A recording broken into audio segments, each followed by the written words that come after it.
It's turned out to be one of the best selling automatic watches you can buy from AliExpress, and I am seriously regretting my decision not to review it sooner. But anyway, I've got one now. It is the version 3. Let's head over to the Lightbox and have a good look at this Ipose.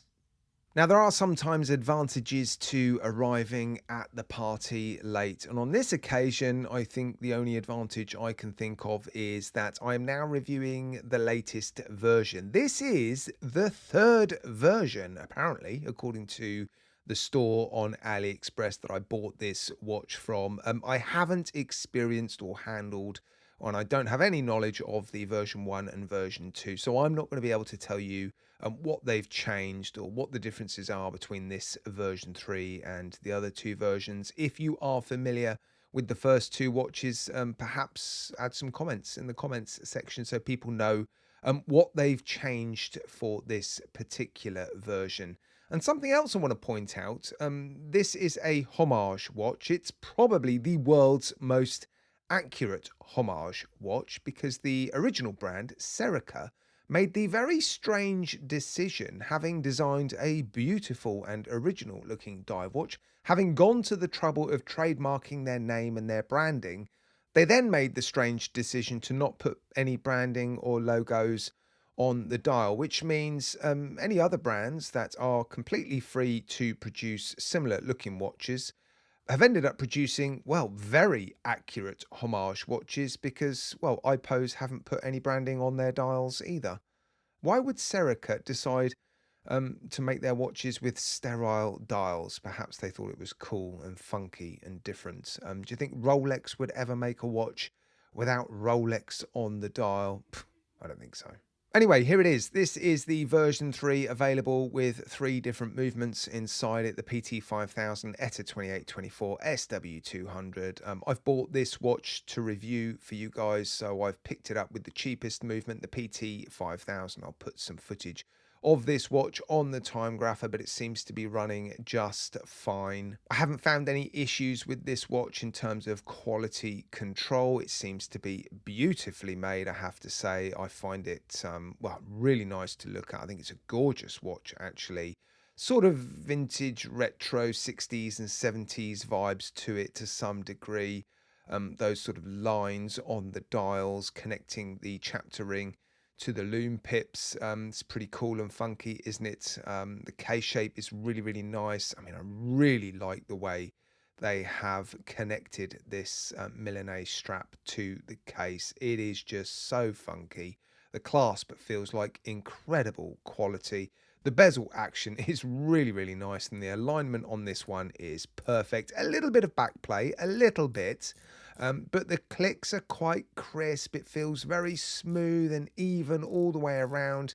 The perfect amount of resistance. So yeah, it's looking like a good one. And there's the alignment. Look, everything on the dial seems to line up nicely. The bezel lines up nicely, and it's a sort of diver dual time watch, isn't it? Because the bezel has, well, your minutes for your sort of diving function, and then you've also got hours on the bezel as well, so you could line up the bezel to a different time zone essentially. So it's a sort of dual purpose watch to some degree. I think the loom will be pretty good. It's printed directly onto the dial, which never bodes well really, but it looks to be fairly thickly applied. I'll do a 5-minute loom degradation test at the end, so you'll see the footage. It will give us some indication as to whether or not the loom is any good.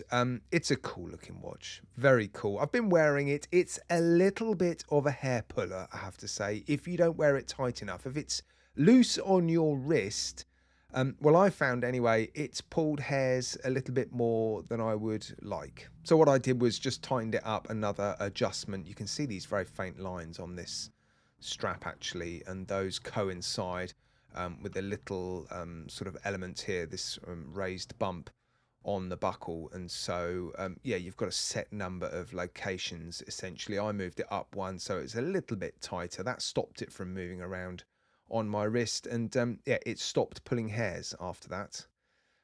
So yeah, probably going to need to wear this one a little bit tighter to prevent it from pulling the odd hair. But the finishing looks nice. Steel finishing is nice. Lots of brushing, some flat polished facets on the lugs. Look, case back is nice, logo and some specifications. 200 meters of water resistance, screw down case back, screw down crown.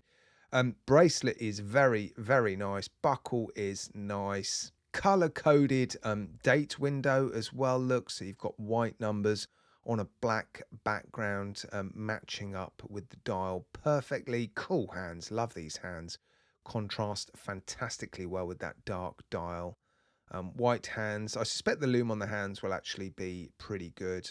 No logo on the dial, as you would expect, making it look very similar to the original watch. Ceramic bezel insert, sapphire crystal, double domed look, a bit of box crystal, sort of top hat crystal, very shallow, but it is sitting slightly above the bezel. 120 click unidirectional diver's bezel, which is what we would expect.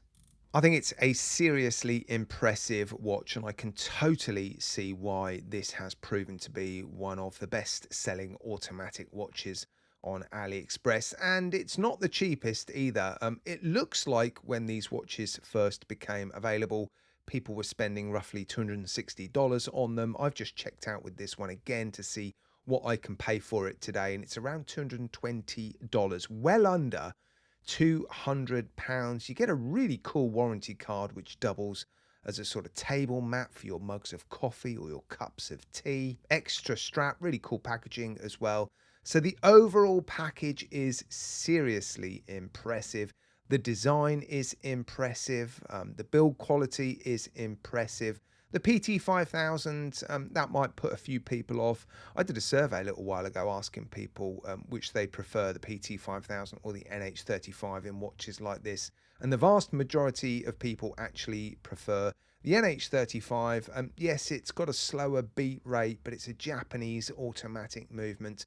And I think people just feel a little bit more comfortable with that movement. But you can pay extra to pick it up with an SW200 or an ETA 2824. I personally don't mind the PT5000. I found them to be pretty accurate and reliable. Nice movements. Good value for money, for sure. Right, here it is then on my roughly average sized wrist, weight and dimensions in the bottom right hand corner. It's a good looking beast, isn't it? I really like the way this thing looks. Of course, we can't credit Ipose for the design of this watch. It is a very accurate homage watch. They've actually made it a little bit bigger than the original, and so I think people with average or slightly larger than average wrists would actually prefer this homage watch to the original. One thing I will say though is the very light Milanese strap that this has come on has meant it just feels a little bit top heavy. There's not a lot of weight all the way around the wrist, and I quite often talk about weight distribution when it comes to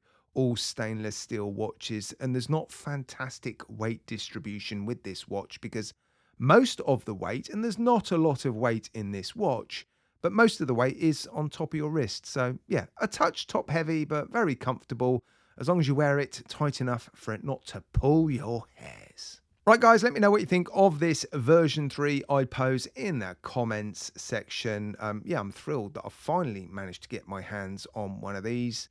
Oh, it's just pulled a hair. It has literally just pulled one of my hairs. Apart from that, I really like it. Right guys, let me know what you think in the comments section, and thanks for watching.